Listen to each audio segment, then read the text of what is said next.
March gaming madness is here. The gaming phone season has started, and it's gonna be a tight fight. Like, keep us on the edge of our seats tight.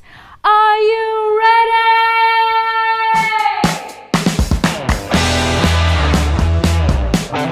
In this dark corner, I give you ROG Phone 5. I promise this phone deserves that dramatic intro. It's that good.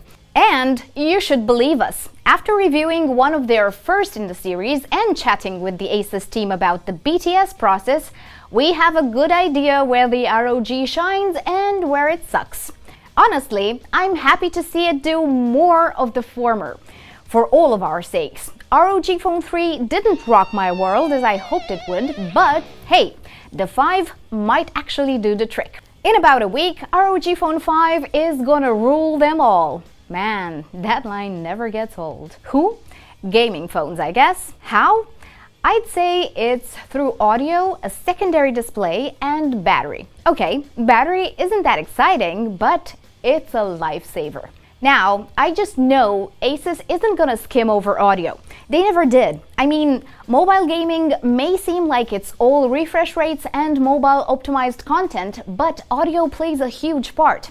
In the ROG 2, they came up with the spatial audio, and we could even set our sound scene, all thanks to the DTS X Ultra. This year, the Phone 5 got top marks, best marks, in terms of sound from DxOMark. That's saying something. I don't know the specifics yet, but it seems like the phone impressed with a wide soundstage, low distortion, and artifacts even when you turn the volume way up. Of course, the two front firing speakers are back at it, this time with direct tuning and the headphone jack with DAC. Another thing that got my attention is actually at the back of the phone. Seems like they're gonna borrow a laptop feature for the 2021 model.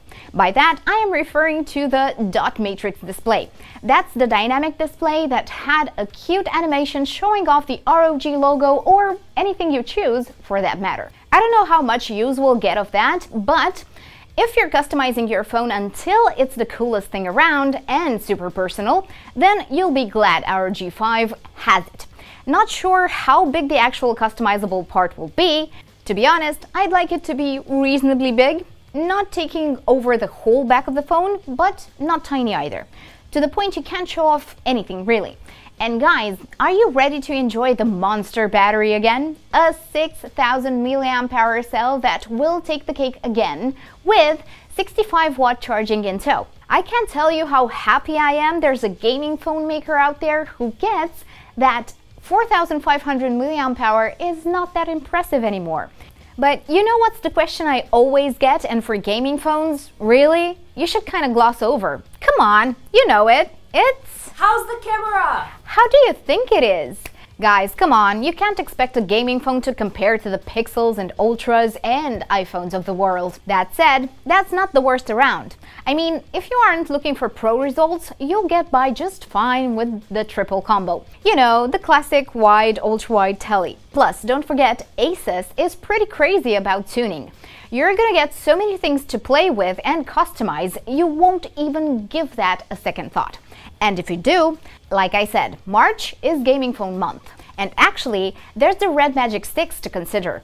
It's gonna launch before the ROG 5 with a pretty awesome spec sheet.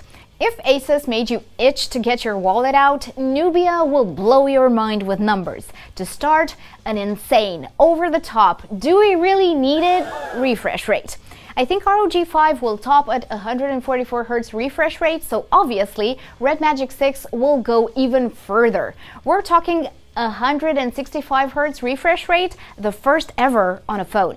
That means buttery smooth, silky smooth, Philadelphia cream cheese smooth video. And ASUS may celebrate the fact that it's gonna be the first Snapdragon 888 phone in India this March, but Nubia will be pretty proud of itself too. To that insane refresh rate, they'll add an 120 watts fast charging on a Pro version. If you ask me, that's gonna sweeten the deal quite a lot because, hey, chances are Red Magic 6 will give you a 4500 mAh battery tops. But you know, that doesn't mean they're not trying to see it like us. I mean, they know how much users will play on the Red Magic. Hell, they teamed up with Tencent. They know that battery is gonna drop fast and heat will turn up even faster. So there's a cooling strategy in place, like a real plan with fail-safes. It starts with a 20,000 rotations per minute fan that will get your phone to fly. Or, okay, levitate if you need specifics. Why didn't you start with that? Cause it seems sketchy. I mean, Nubia released a video showing the Red Magic Hover. You remember that hover camera drone? Imagine that. Because of a fan. It's not impossible. Just, I'm saying, let's see to believe it. Anyway, besides the fan, there's a MacGyver setup with copper foil dressing up the battery, a vapor chamber, and a graphite layer. All this so you can play for more than 2 hours without it getting hot. Again, I'll have to test it to let you know how true is that. By the way, let me know if you'd like to see a test or a full review of the Red Magic 6 or ASUS ROG 5. Thanks for watching, guys, and don't forget... Psst, you forgot a phone! Oh yeah, yikes. I mean, geez, can't Lenovo be a bit better at teasing their stuff? I mean, when social media giants are caught red-handed and leaksters make better renders than the actual official photos, the cat's out of the bag. You can't ditch the secrecy. So guys, the phone I forgot about is Legion Pro 2. Not because it's gonna suck, but because we just don't have enough info about it. Honestly, I bet it's coming late March, early April, so stay tuned. I should have something for you pretty soon. Right now, I can only tell you cooling solutions are on their agenda too. A Snapdragon 888 is obviously gonna power the whole thing, and 16 GB of RAM is a given. Want me to make a video about Legion Pro 2 soon? Let me know in the comments. Subscribe and hit the bell button if you want to see more videos like this. See you guys!